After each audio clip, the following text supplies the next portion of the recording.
Well, good day, everybody, and welcome to my indoor garden. I've got some exciting things going on today. Um, so, my new setup back here, which I showed you guys in my last video, with the shelf that I built and the new grow light, um, I've come up with an idea to utilize the space underneath it. And my idea is to attach some CFL lights to the bottom of this bench, in the front and in the back, because I have some plants that are getting so tall now that they just don't go well with the smaller plants up on top. Even with the multi-level shelving, they're getting so tall and they're outgrowing the rest of the little seedlings that I want to be able to move some down below. Plus, I've got some new trees in the mail. I wanted to add to my fig tree collection. So, and these new ones that I ordered, they are bigger. So, they're going to need to go down where there's more space. So, what I'm going to do is show you guys the parts that I've got from the Home Depot. It's just a few electronic parts. They only cost around $30, and I'm going to now show you those parts, and then I will show you again when those parts have been installed on the bottom of this table that I built. So I'll go ahead and show you guys that, and we'll be right back. Alright, so here are the parts that I needed for this. As you can see, we got 4 of these round light sockets. They came with the screws, of course. And these are the little boxes that will go behind them and make room for the wiring. I know they're not round, they're the rectangular boxes, but the screw holes will match up. I went with these because they were the cheapest. They were a little over $1, and they won't be seen at all because they're going to be, underneath the bench where nobody's ever going to see them. These little units were a little more than $1 a piece. And then this light switch that I want to put on there so I can easily flick it on and off. It was around $6 for that. About $11 for the electrical cable. Now this is 25 foot of the electrical cable that meets code requirements. It wasn't really needed for this, but the lamp cable, which was just a little bit cheaper, only sold in 50-foot rolls, which was actually more expensive because this is only 25 feet.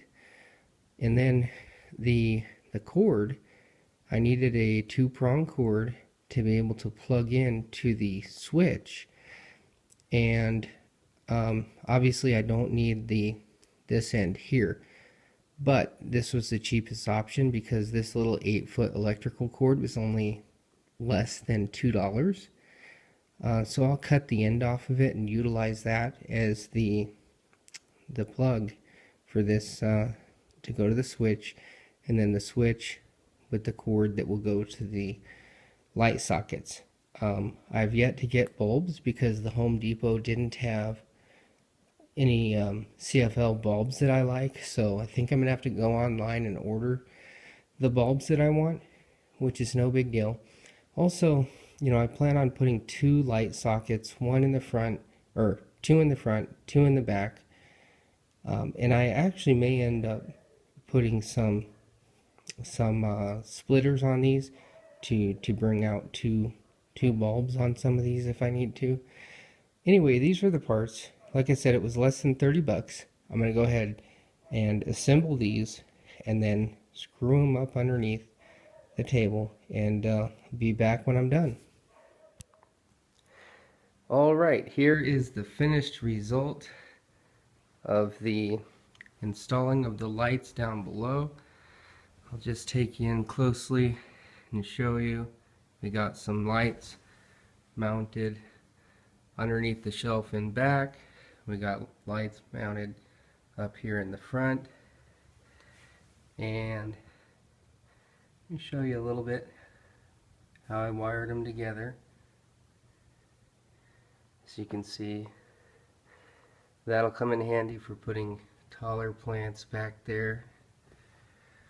Here's the new fig trees that I got.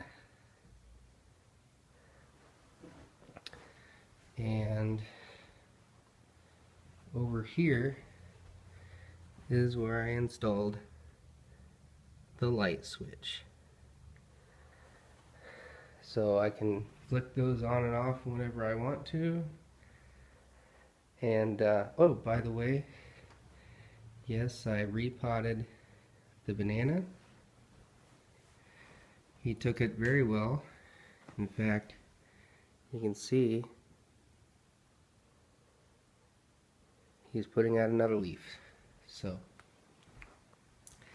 let me go ahead and back up, set you down, and show you the results.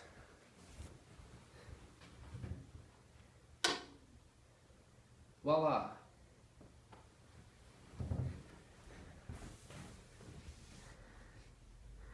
Right now there's only 100 watt equivalent CFLs. I wanted to get 120, maybe 200 watt CFLs in there.